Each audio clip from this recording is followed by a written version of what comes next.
and really talk about, have a discussion.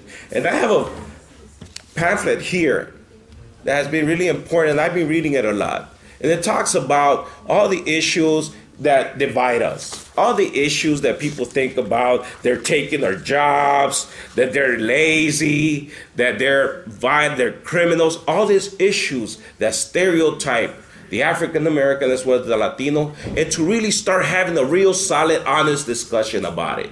That's what we need to be doing, because I'll tell you the truth. I've been involved in this work for over 10 years now. And when I'm sitting down with some Latino brothers and they're talking about brothers with the derogatory words, and they're involved in social justice, believe me, that's not a real social justice attitude that somebody should have. And if the African Americans are also working around gang intervention, as I've seen, that also are talking about Latinos with derogatory terms, now those are the issues that we need to put on the table first. Let's put our differences on the table first. Let's talk about the issues, and then let's talk about how we can start a real solid movement that'll be inclusive of all racial groups.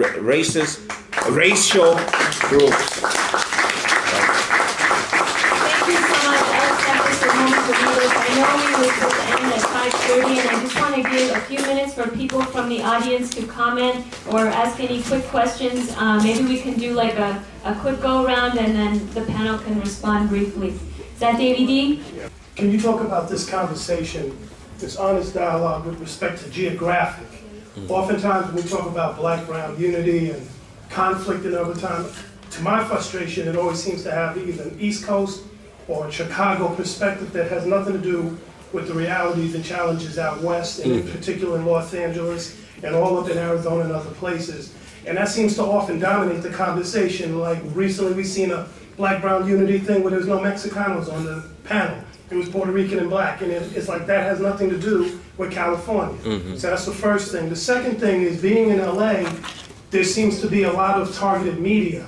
And I haven't seen any sort of either unification or even just groups separately going after those radio stations that routinely criminalize and fan the flames. I'm talking in particular Clear Channel's KFI, which have the hate immigrant hour, and all these. Well, KFI, Clear Channel is not the only one. You got Radio 1, which is a black-owned station that has been responsible for firing all Latinos and replacing them with black. And then you also have other stations that have done the exact opposite. MS Broadcasting, Power 106, fire all the black DJs, put the Mexican DJs on.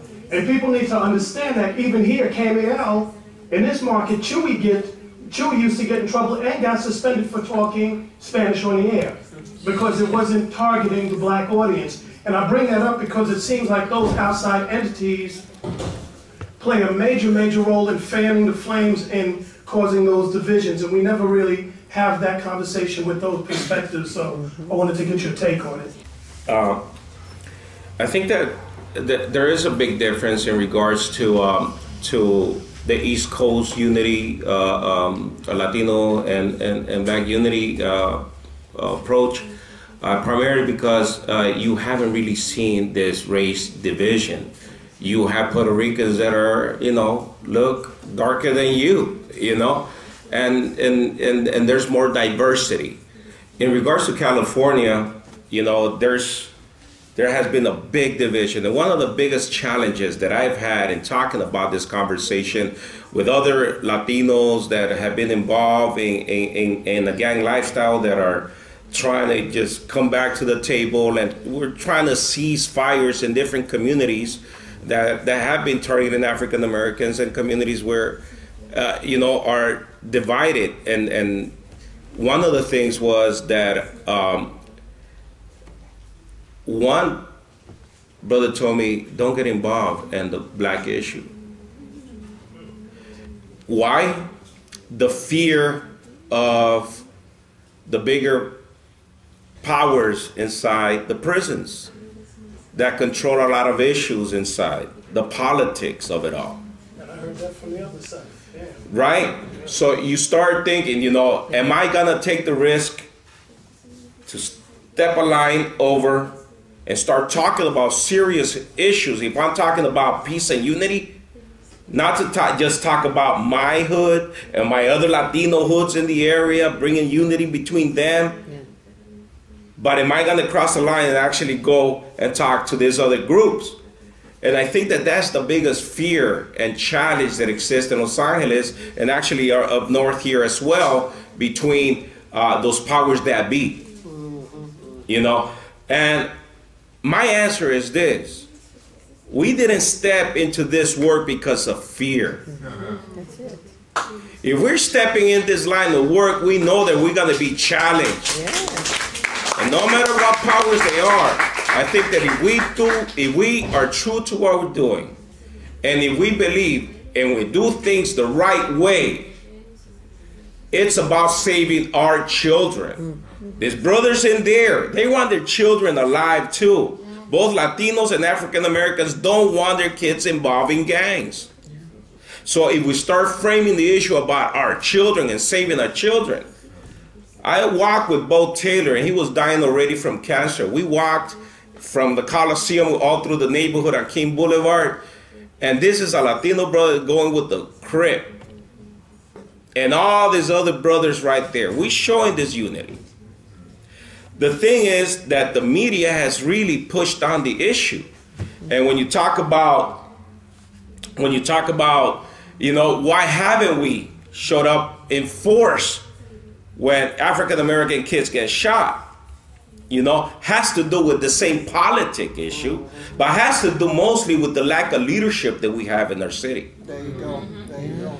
And we came together one time, and some folks brought me in and they said, you know what, why don't we have a press conference and get all the Latinos involved and let's challenge the political system here. And I said, that's fine, man, I'm down with that. But what's the plan? A press conference. That's not a plan. Right. That's not a plan. I said, let's create, no, this is an emergency, you know, we need to be out there, and I said, look, I'm down with it, man, but we got a plan. We held a press conference in front of Jefferson High School. It was well attended. A lot of people talked the good talk.